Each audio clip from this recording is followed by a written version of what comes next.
The dead man was smiling on her phone screen. Vanessa Winters nearly dropped her mobile as the image loaded, her thumb frozen mid-scroll. The laughter of her 4-year-old twins faded into background noise as every nerve in her body went cold, then hot, then numb.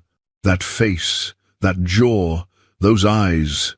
Mason crashed a toy car into the coffee table. Mia was singing something about unicorns. The London afternoon light filtered through the Brixton Flats windows, casting familiar shadows across familiar walls. Everything was exactly as it had been 30 seconds ago, except nothing would ever be the same again. Billionaire CEO Roy Beaumont and wife celebrate new baby at charity gala. The words swam before Vanessa's eyes. Her lungs had forgotten how to work. She blinked hard. Certain the image would dissolve, certain her grief-addled mind was playing tricks after 4 years of widow's weeds and single motherhood. But Roy Beaumont's face remained on the screen, sharp and real and alive. He stood beside a blonde woman in a gown that caught the camera flash like liquid silver. Charlotte Ashford, according to the caption. His wife. His wife. The word stabbed through Vanessa's chest with physical force. The woman held a small bundle wrapped in white, and Roy's hand rested on her lower back with easy familiarity. Vanessa's vision tunneled. Somewhere distant, Mason called for her, asking about snacks. Her lips moved, forming words she couldn't hear over the roaring in her ears. Her hands were shaking so badly the phone screen blurred. Hey, beautiful viewer, welcome to Proudly Black Stories. If you're new here, join the Pride family by hitting that subscribe button. And if you've been watching but haven't subscribed yet, come on, don't just watch, belong. 4 years ago, Vanessa opened the door of the Kensington townhouse, one hand instinctively cradling her 7-month belly, and found Eleanor Beaumont, flanked by 2 men in dark suits. The older woman's face was perfectly composed, her expression carved from ice. "May we come in?" Something in Eleanor's tone made Vanessa's blood run cold. She stepped back, watching the officials file into the foyer Roy had carried her through on their wedding night. One of them held a leather folder. The other wouldn't meet her eyes. "Mrs. Beaumont, I'm afraid. There's been an incident in Damascus." Eleanor's voice cut through the official's attempt at gentleness. Roy was overseeing construction of medical facilities when a bomb detonated. "He's gone, Vanessa." The words didn't land. They couldn't. Vanessa stared at the death certificate the official extended, at the official seals and signatures that blurred into meaningless shapes. Roy's name in block letters. Deceased. No. The word came out broken. No. He called me yesterday. He said, "I'm very sorry." Eleanor moved closer, her perfume expensive and suffocating. "But we must discuss practicalities." Roy had enemies, dear. Business rivals. People who'd exploit any weakness. Her gaze dropped to Vanessa's stomach. "If they discover he left a pregnant widow, you'd be in danger. The baby would be in danger." Vanessa couldn't breathe, couldn't think past the roaring in her ears. "I'm arranging your relocation for security reasons." Eleanor produced papers from her handbag with unsettling efficiency. "A comfortable flat in Brixton, financial support, of course. But this requires your signature. Non-disclosure agreements to protect you both." "I don't understand." "Sign, Vanessa." Eleanor's voice hardened. "Unless you want to risk your child's life along with your own." The pen felt heavy in Vanessa's shaking hand. Through tears that wouldn't stop falling, she signed her name again and again, not reading the words that would erase her from Roy Beaumont's life completely. 3 days later, she watched movers empty the Kensington townhouse. Eleanor stood in the doorway, ensuring every trace of Vanessa disappeared. Vanessa had signed everything through tears. 7 months pregnant with twins she'd now have to raise alone. She'd buried an empty casket. She'd explained to confused friends why she had to move, why she couldn't talk about it, why the Beaumont family wanted nothing to do with her or her children. She'd rebuilt her life from ashes, one grueling day at a time, in this small flat that smelled like the twins' strawberry shampoo and her own exhaustion. And Roy had been alive, All of it. Every single day. Her thumb moved of its own accord, zooming in on his face. There was something different about his expression, something she couldn't quite name. The particular warmth that used to light his eyes when he looked at her that was gone. He gazed at Charlotte with polite affection, the kind reserved for pleasant acquaintances, but he was breathing, moving, living, while she'd cried herself to sleep in an empty bed, while she'd labored alone, bringing Mason and Mia into the world without their father's hand to hold, while she'd answered their questions about the daddy they'd never meet, choking on lies she'd believed were truth. "Mummy." Mia's small hand tugged at her sleeve. "You're crying." Vanessa touched her cheek, surprised to find it wet. She looked down at her daughter, at the riot of dark curls that were hers, at the sharp jawline and grey-green eyes that were absolutely, unmistakably Roy's. Then at Mason, who had his father's nose, his father's serious expression when concentrating. The twins who looked exactly like the man currently posing for photographs with another woman's baby. The man who was supposed to be dead. The phone felt like it weighed 1,000 pounds in her hand. The charity gala was scheduled for next week, according to the article. At the Beaumont estate in Mayfair. Eleanor Beaumont, hosting, naturally, a winter celebration for London's elite. Vanessa's hands trembled as she typed Priya's number. Her former colleague from the events circuit had sent the article with a simple message, "Isn't this your Roy?" "Van?" Priya answered on the second ring. "I wasn't sure if I should send that, but the resemblance to your twins. Tell me everything you know about him." Vanessa's voice was steadier than she felt. "Please." What Priya knew led to what Google knew, which led to a rabbit hole Vanessa tumbled down while the twins napped. Society pages, business journals, charity foundation websites. Each click revealed another impossible truth. Roy Beaumont hadn't died in Damascus, he'd survived. A bombing, yes. Severe injuries, yes. But alive. The earliest article she found was dated 8 months after Eleanor had handed her that death certificate. Billionaire CEO makes remarkable recovery after Syria tragedy. The photograph showed Roy in a hospital bed, his head bandaged, Eleanor at his side. Vanessa's stomach twisted. The next article, 6 months later. Roy Beaumont returns to public life after traumatic brain injury. It mentioned selective amnesia, gaps in memory, a long rehabilitation. His miraculous recovery had inspired him to launch a foundation supporting brain injury research. Then, 2 years ago, CEO Roy Beaumont weds Charlotte Ashford in intimate ceremony. Vanessa zoomed in on the wedding photo. Roy in a morning suit, Charlotte radiant in ivory lace, Eleanor beaming between them.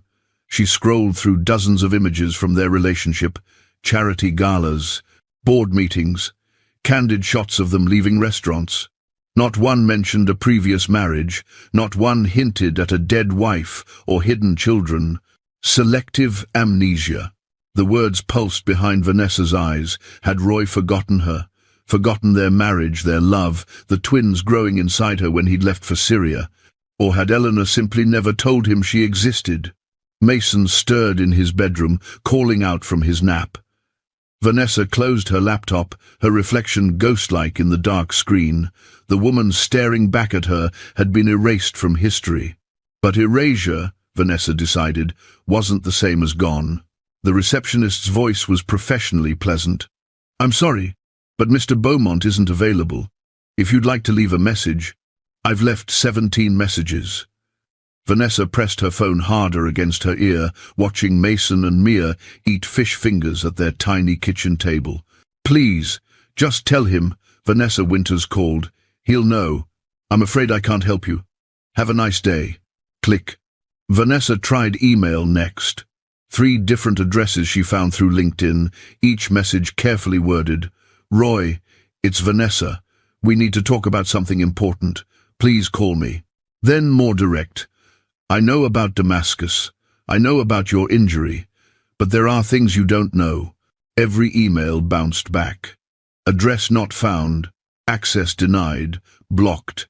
She lasted 4 more days before she bundled the twins into her aging Honda and drove to Canary Wharf. Beaumont Industries occupied 12 floors of gleaming glass and steel that reflected the grey London sky. Mason pressed his nose against the car window. "Big building, Mummy." "Very big, baby." Vanessa unbuckled them, her heart hammering. "We're going to meet someone important." The lobby was all marble and minimalist furniture. A security guard intercepted them before Vanessa reached the reception desk. "I need to see Roy Beaumont." "Do you have an appointment?" "No, but—" "Then I can't help you." His hand moved to his radio. "Ma'am, I'm going to have to ask you to leave. I'm his wife." The words burst out, desperate. "These are his children. Just call up, please. Just tell him—" 2 more security guards appeared. Mia started crying. Mason grabbed Vanessa's hand tightly as they were escorted toward the exit, past staring employees and clicking heels. "Mrs. Beaumont left specific instructions," one guard murmured to another. "That woman's not to come within 50 meters of the building." "Eleanor." Pause. "If you're already mad at Eleanor, you need to subscribe, because not subscribing means you're supporting what she did." Back in her car, hands shaking with humiliation and rage, Vanessa searched her phone one more time. The Beaumont Foundation Winter Gala appeared in her results, scheduled for Saturday week at the Mayfair estate. Eleanor couldn't block every door. Vanessa took a screenshot of the event details and began to plan. The gala tickets cost £800.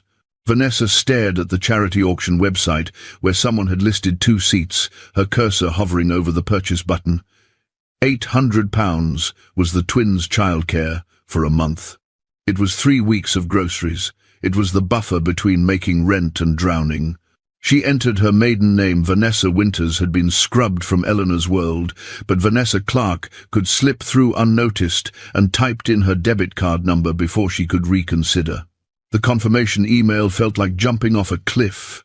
"What do you wear to confront your dead husband?" she muttered to her bedroom mirror 3 days later. Her wardrobe offered exactly nothing appropriate for a Mayfair estate. The nicest thing she owned was a black dress she wore to client meetings, and it had a stain on the hem from where Mia had spilled juice. The charity shop in Brixton Village sat between a Caribbean takeaway and a vintage bookstore. Vanessa pushed through racks of polyester and moth-eaten wool, her hope deflating with each passing hanger. Everything was wrong, too worn, too dated, too obviously second-hand for a room full of people who'd never shopped anywhere without a personal stylist. Then she saw it. Burgundy silk, tucked between a sequined monstrosity and a bridesmaid dress in unfortunate peach. The color of expensive wine, with a neckline that would command attention without begging for it. Vanessa pulled it out, with shaking hands, checking the size, searching for stains or tears. "That's a lovely piece," the shop assistant said. "Just came in yesterday. Designer label too." The price tag read £45. Still a fortune. Still money Vanessa couldn't spare. She bought it anyway. At home, she tried it on while the twins were at nursery. The silk whispered against her skin as she zipped it up, transforming her reflection into someone who might belong in Eleanor Beaumont's world. Someone who couldn't be dismissed or escorted out. Vanessa turned slowly, studying herself from every angle. The woman in the mirror looked like she had every right to walk through those gilded doors, like she had nothing to lose and everything to fight for. She thought of Roy's face on her phone screen, alive and smiling at another woman. She thought of Mason's grey-green eyes, Mia's serious expression, carbon copies of their father. Eleanor had built walls. Vanessa would walk straight through them. She hung the dress carefully in her closet and began counting down the days. The Beaumont estate rose against the December sky like something from a period drama, its Georgian facade ablaze with thousands of fairy lights that turned the Mayfair street into a winter fantasy. Cars lined the circular drive, valets in black tie, opening doors for women in furs and men checking their cufflinks. Vanessa's Honda didn't belong here. Neither did she. But she stepped out anyway, one hand holding Mia's, the other gripping Mason's, the burgundy silk dress catching the light. Security stationed at the entrance clocked the twins immediately. A woman in a headset moved forward, her smile professional but questioning. "Good evening. May I see your tickets?" Vanessa handed over her phone, heart hammering against her ribs. The guard scanned the QR code, then glanced down at Mason and Mia bundled in their winter coats. "We don't typically see children at these events." The listing didn't specify age restrictions. Vanessa kept her voice level, her grip on the twins' hands steady. "Is there a problem?" The guard hesitated, then stepped aside. "Enjoy your evening." The entrance hall stole Vanessa's breath. Marble floors stretched beneath crystal chandeliers that cast rainbow prisms across cream-colored walls.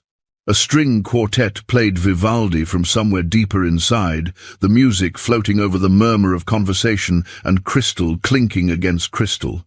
Women dripped in diamonds and designer gowns glided past on the arms of men in bespoke dinner jackets, their laughter cultured and contained. Vanessa had planned events like this. She knew the rhythm, the choreography, the unspoken rules, but she'd always been behind the scenes, making the magic happen for other people. She'd never walked through as a guest, feeling hundreds of eyes track her movement, noting her charity shop dress and the two small children in her wake. Mason pressed closer to her leg. "Mummy, it's loud." "I know, baby. Stay close to me." The ballroom opened before them, vast and glittering. Waiters circulated with champagne and canapes. A ice sculpture in the shape of a swan served as centerpiece to the bar. The crowd was thick, bodies shifting in elegant patterns of social navigation. Then Vanessa saw him. Roy stood near the far windows, backlit by more fairy lights that turned the winter garden beyond into an enchanted forest. He was older. The 4 years had carved lines around his eyes that hadn't been there before. A scar ran along his left temple, disappearing into his hairline. But the sharp jaw, the particular way he held himself, the gesture he made with his left hand when listening, all achingly, impossibly familiar. He wore his tuxedo like armor. Like a man born to these rooms, this life, this world of crystallized wealth and careful breeding. And beside him stood Charlotte Ashford. She was elegant in emerald silk that accommodated her pregnancy beautifully. One hand rested on the swell of her belly in a gesture both protective and performative. She laughed at something an older gentleman said, her face radiant, diamonds at her throat catching the chandelier light. Roy's hand touched her lower back, casual and possessive.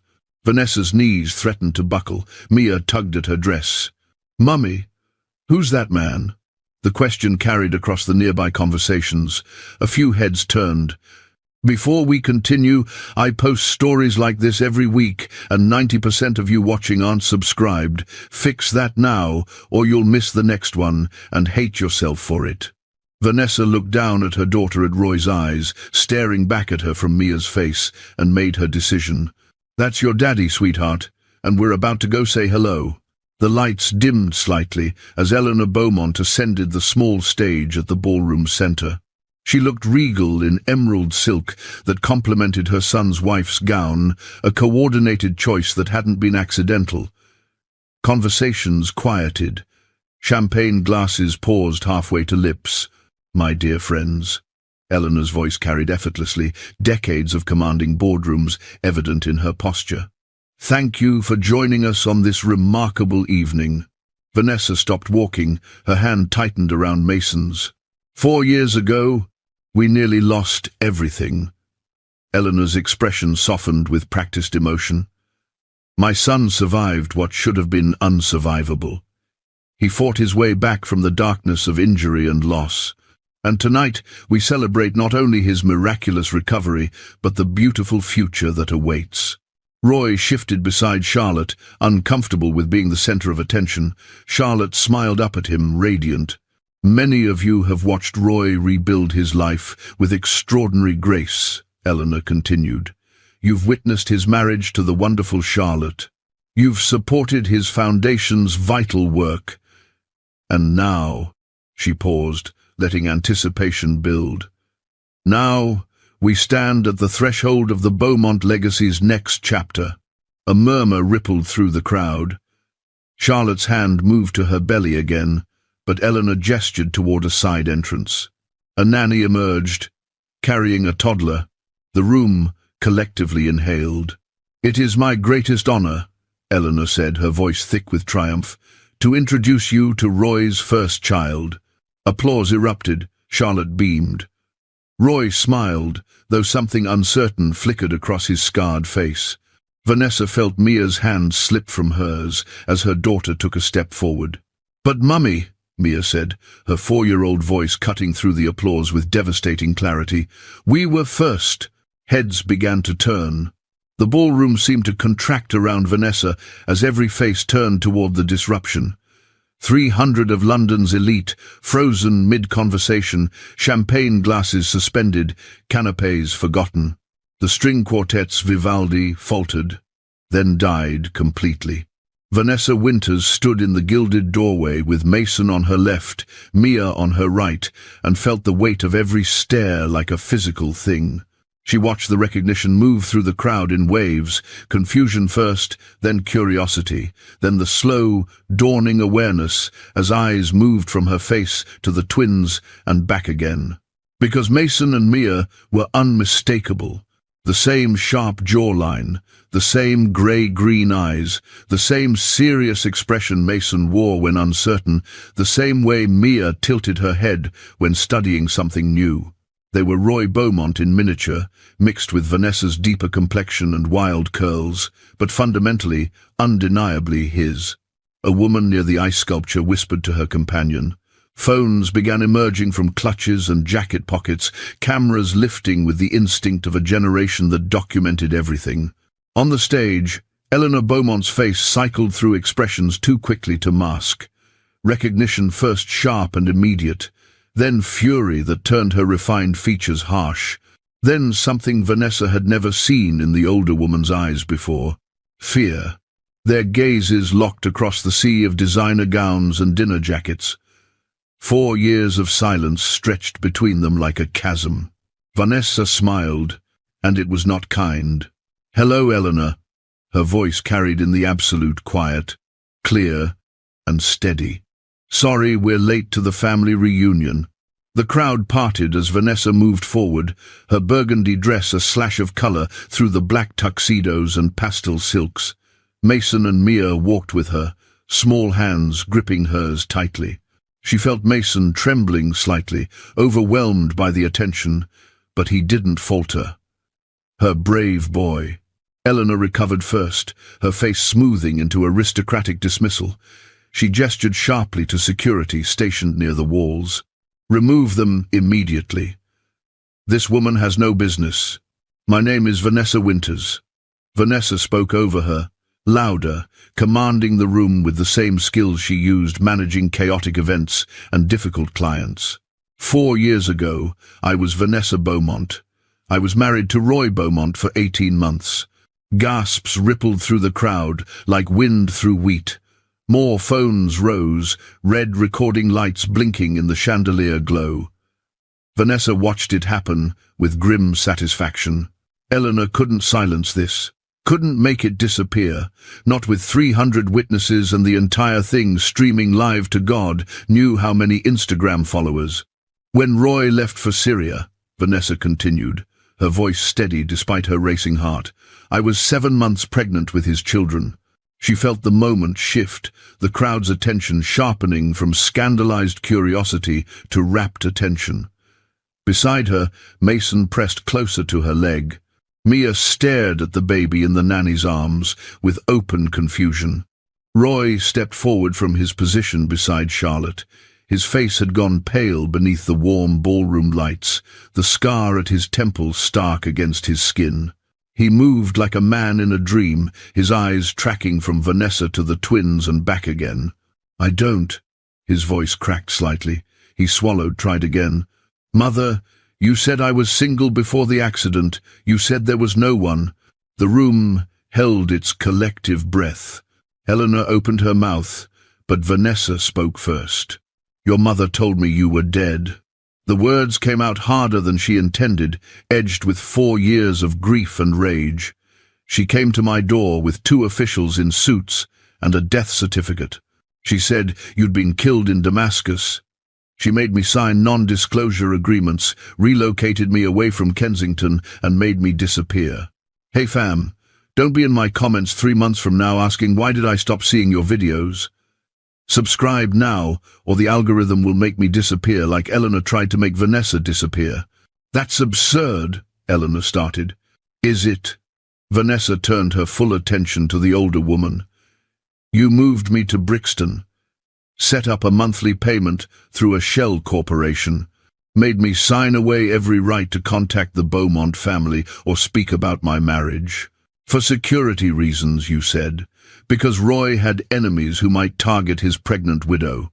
She watched Eleanor's face, saw the calculation happening behind those cold eyes. The older woman was weighing options, searching for an escape route from a trap she'd never anticipated. I have the papers, Vanessa continued. The NDAs, the relocation agreements, all signed under duress while I was grieving a husband who wasn't actually dead. Roy took another step forward, close enough now that Vanessa could see the confusion and growing horror in his expression. This close, the scar was more prominent, a reminder of just how close he'd actually come to dying. Mother. His voice was quiet, dangerous. Tell me this isn't true. Eleanor drew herself up, every inch the society matriarch. Roy, you were injured. Your memories were gone. This woman she wasn't suitable. I was protecting you from complications during your recovery. Complications, Vanessa laughed, sharp and bitter. Is that what you call your son's wife and children? Charlotte had moved to Roy's side, one hand still protectively on her belly, her face a mask of shock. Mason tugged at Vanessa's hand. Mummy, everyone's looking. I know, baby. Vanessa squeezed his hand, then looked directly at Roy. I didn't come here to cause a scene. I came because you deserve to know the truth. These are your children, Roy, Mason and Mia. They're 4 years old, and they've never met their father because your mother decided I wasn't good enough to be part of this world. Roy stared at the twins. Vanessa watched him take in every detail, Mason's serious grey-green eyes, Mia's stubborn chin, the way they both had his nose and his careful way of observing before acting. They look exactly like you, someone in the crowd whispered, loud enough to carry. Roy's hand rose to his mouth. His eyes were bright, with something that might have been tears. The irony wasn't lost on anyone. Eleanor's face had gone white. Roy dropped to one knee, heedless of his expensive tuxedo on the marble floor. He was eye-level with the twins now, close but not touching, giving them space. Hello, he said, his voice breaking. I'm very happy to meet you. Mia, always braver, stepped forward first. Are you really our daddy? I think I might be, Roy whispered. Would that be okay? Around them, 300 phones captured the moment a father met his children for the first time. Eleanor stood frozen on her stage, her triumph turned to ashes. And Vanessa, who had been erased and silenced and disappeared, finally let herself breathe. Hey there, amazing listener, I'm pinning the most unhinged comment. Don't hold back, tell me exactly what you'd say to Eleanor if you were Vanessa at that gala. Mason pulled his hand from Vanessa's grip before she could stop him.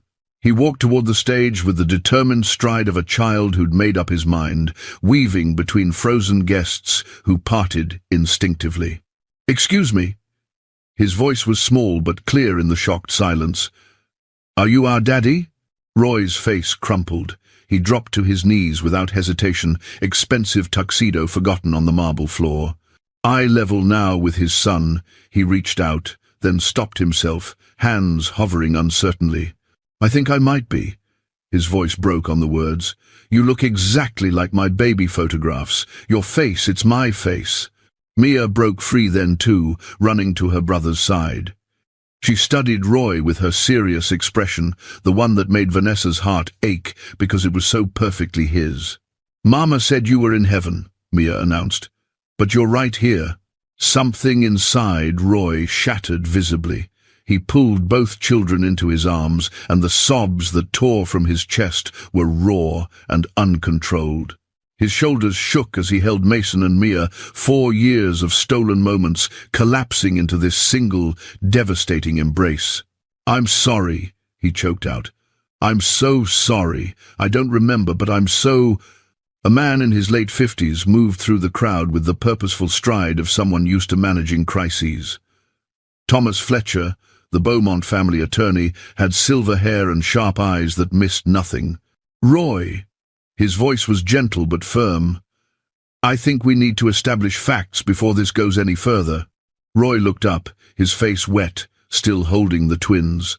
"Thomas, I'm arranging immediate DNA testing." Thomas was already on his phone. "I have a medical team on retainer that can conduct rapid paternity analysis. 2 hours for preliminary results." Eleanor finally found her voice. "This is completely unnecessary. This woman is clearly an opportunist." "Mother," Roy's voice cut through her protest like a blade, "you will be quiet, or you will leave." The ballroom collectively inhaled. No one had ever heard Roy Beaumont speak to his mother that way. Thomas gestured to Vanessa. "Mrs. Beaumont, if you'll come with me." The medical team arrived with efficiency that suggested they were used to serving the ultra-wealthy. Cheek swabs were taken in a private study, witnessed by Thomas and documented with clinical precision. The gala continued in muted form, guests whispering frantically, phones blazing with messages to friends who weren't there to witness the scandal firsthand. Charlotte had disappeared to an upstairs room. Roy paced the study like a caged animal, while Mason and Mia sat with Vanessa, eating biscuits a kind housekeeper had provided. 1 hour and 53 minutes later, Thomas returned with a tablet. Preliminary results confirm 99.9% probability of paternity. He looked at Roy over his reading glasses. "They're your children." Roy's knees buckled. He sat heavily in a leather chair, his head in his hands. Thomas turned to Eleanor, who'd been summoned to the study. His expression was glacial. If Roy and Mrs. Vanessa Beaumont never legally divorced, his marriage to Charlotte is invalid under British law. The marriage would be void from inception. Charlotte, who'd returned despite her obvious distress, closed her eyes. "I married a man who already had a wife and children. I played right into your hands, didn't I, Eleanor?" "Charlotte," Roy started. "Don't." She held up a hand, dignified even in heartbreak. "I'm a victim of this too. But not like Vanessa.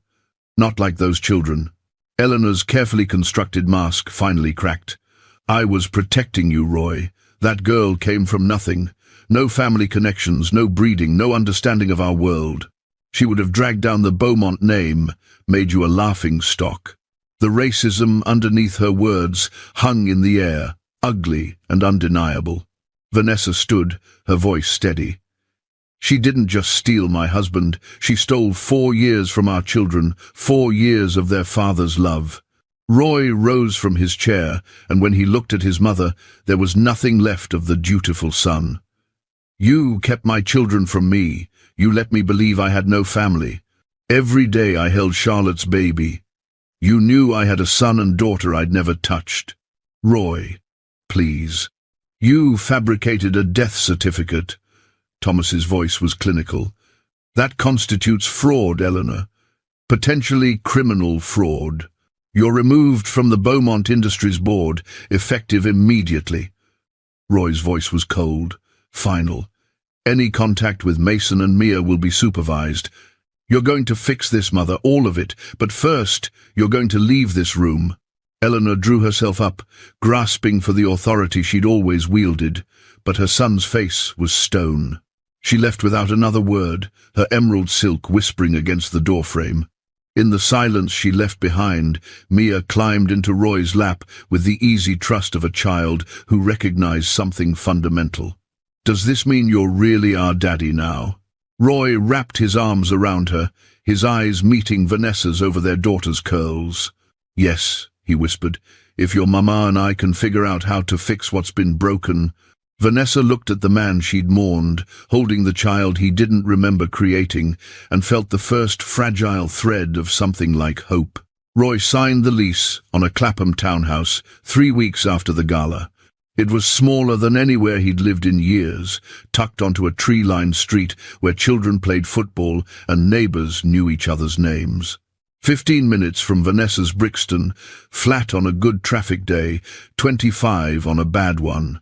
He furnished it with the twins in mind, twin beds shaped like race cars. A bookshelf he filled with recommendations from parenting blogs. A kitchen he learned to stock with fish fingers and the specific brand of strawberry yogurt Mia would actually eat. The co-parenting schedule started tentatively. Wednesdays after nursery every other weekend, Sunday morning park visits. Roy approached fatherhood the way he approached everything else, with meticulous research and unwavering focus. He read child development books, memorized Mason's bedtime routine down to the exact number of stories, learned that Mia needed her blanket folded a specific way or she wouldn't sleep. "You don't need to try so hard," Vanessa told him one Wednesday evening, watching him nervously prepare their dinner. "They already adore you." Roy looked up from the chicken nuggets he was arranging on dinosaur-shaped plates, his expression vulnerable in a way she remembered from their marriage. "I've missed 4 years. 4 years of goodnight kisses and scraped knees and first words. I want to get everything right from here forward." Her heart twisted. "Roy, you can't make up for lost time by being perfect. You just need to be present." He nodded slowly, then burned the nuggets anyway, because he was too busy listening to Mason explain the intricate rules of his favorite game. Charlotte gave birth in early spring to a healthy baby boy she named Oliver. Vanessa received the text while folding laundry, Roy's name lighting up her phone. "Charlotte's in labor. Street, Mary's hospital. She asked if you'd come." Vanessa stared at the message, wondering what etiquette guide covered visiting your husband's other wife during childbirth. She went anyway. Charlotte looked exhausted and radiant in her private room, Oliver swaddled against her chest. Roy stood near the window, his face complex with emotions Vanessa couldn't parse. When Charlotte saw her, she smiled with genuine warmth. "Thank you for coming. I know this is strange." "Strange doesn't begin to cover it," Vanessa admitted, approaching the bed carefully. "But congratulations. He's beautiful."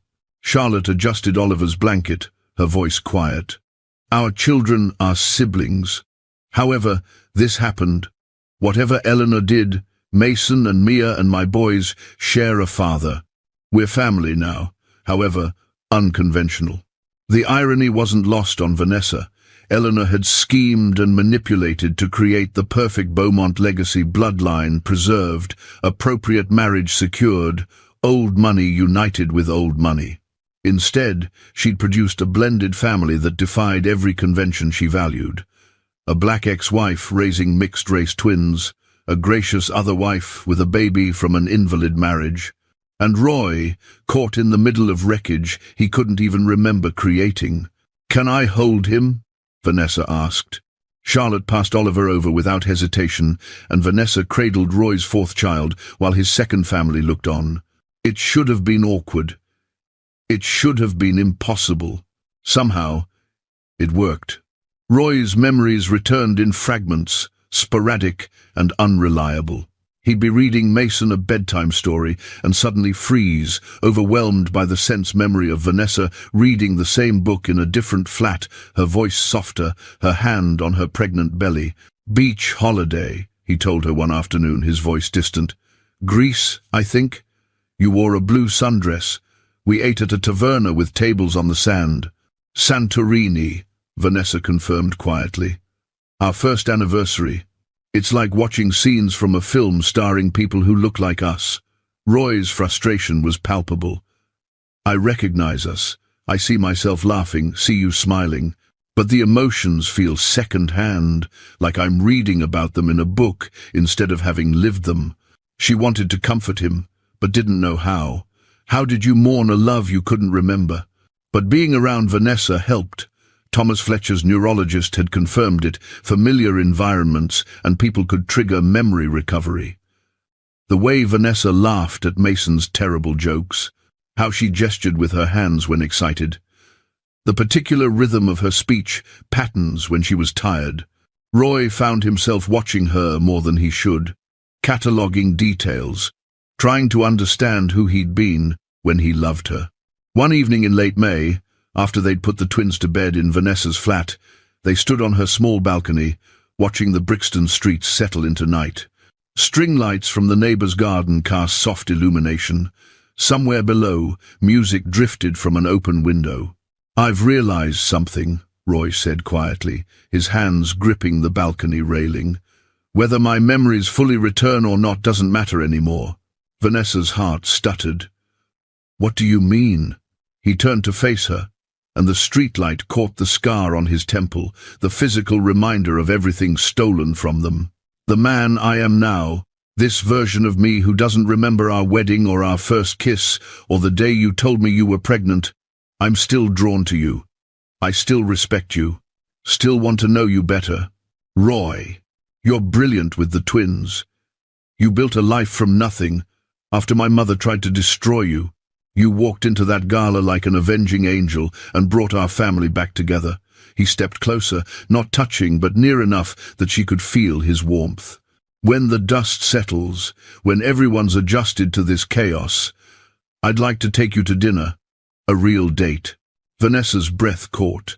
Her hands trembled slightly. "Are you saying what I think you're saying?" Technically, Roy's mouth quirked in the almost smile she remembered loving. It would be a second first date. She laughed, and the sound was half sob, full of 4 years of grief and loss and impossible hope. "That's very logically romantic of you. Is that a yes?" Below them, someone called their child inside for bed. The city hummed its endless song. Inside, Mason and Mia slept in their beds, safe and loved and finally whole. Vanessa looked at the man she'd married, mourned and found again. He wasn't the same Roy who'd left for Syria. The brain injury had changed him, Eleanor's manipulation had scarred him, and the weight of discovering his stolen children had fundamentally shifted something in his soul. But his eyes held the same quiet intensity she'd fallen for the first time, and maybe that was enough to fall again. "Yes," she whispered, "when we're ready. Yes." Roy's smile transformed his face, and for a moment, Vanessa saw a ghost of the memory he couldn't access, the man who'd proposed to her on a rainy London afternoon, who'd promised her forever without knowing how fragile forever could be. This time, they'd build something different, something harder won and more carefully tended. This time, they'd both know exactly what they stood to lose. The end. Before you leave, 93% of you watched this entire story but didn't subscribe. That's wild to me. If you cared enough to watch Vanessa win, care enough to subscribe so you don't miss when I post more interesting stories. Do take care of yourself, and I'll see you in my next story. Lots of love.